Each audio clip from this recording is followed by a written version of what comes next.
పంజాబ్కు చెందినటువంటి రైతు నాయకుడు, ఎస్కేఎం నాయకుడు జగత్ సింగ్ దల్లేవాలా అమరణ నిరాహార దీక్షకు పూనుకున్నాడు.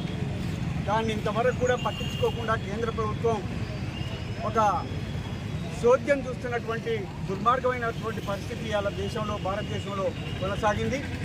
రైతాంగానికి ఇచ్చినటువంటి హామీని రాతపూర్వకంగా హామీ ఇచ్చాడు. మేము మీ కోరికలన్నింటినీ కూడా ఆమోదిస్తున్నామని చెప్పి హామీ ఇచ్చిండు. హామీ ఇచ్చి కూడా ఇప్పటికీ 3 సంవత్సరాలు కావస్తుంది. అయినా రైతాంగం సమస్యలను విస్మరించినటువంటి పరిస్థితి కొనసాగుతుంది.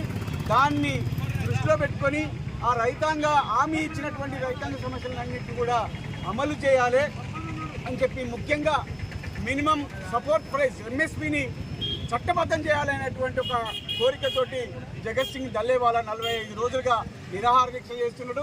ఆయన ఆరోగ్య పరిస్థితి కూడా విషమించింది. అయినా మోడీ ప్రభుత్వం నిమ్మకు నీరెత్తినట్టుగా వ్యవహరిస్తుంది. దీన్ని దుర్మార్గమైనటువంటి చర్యను మేము అఖిల భారత రైతు సంఘం మేము వ్యతిరేకిస్తున్నాం. ఆ దల్లేవాలాగా అమరణ నిరాహార దీక్షకు మేము సంఘీభావం తెలుపుతున్నాం. ఈరోజు దేశవ్యాప్తంగా కూడా ఆయన సంఘీభావ కార్యక్రమాలు ఇలా దేశవ్యాప్తంగా జరుగుతున్నాయి. ఇప్పుడు కేంద్ర ప్రభుత్వం యొక్క దిష్టిబొమ్మను కూడా మేము దగ్ధం చేయడం జరిగింది.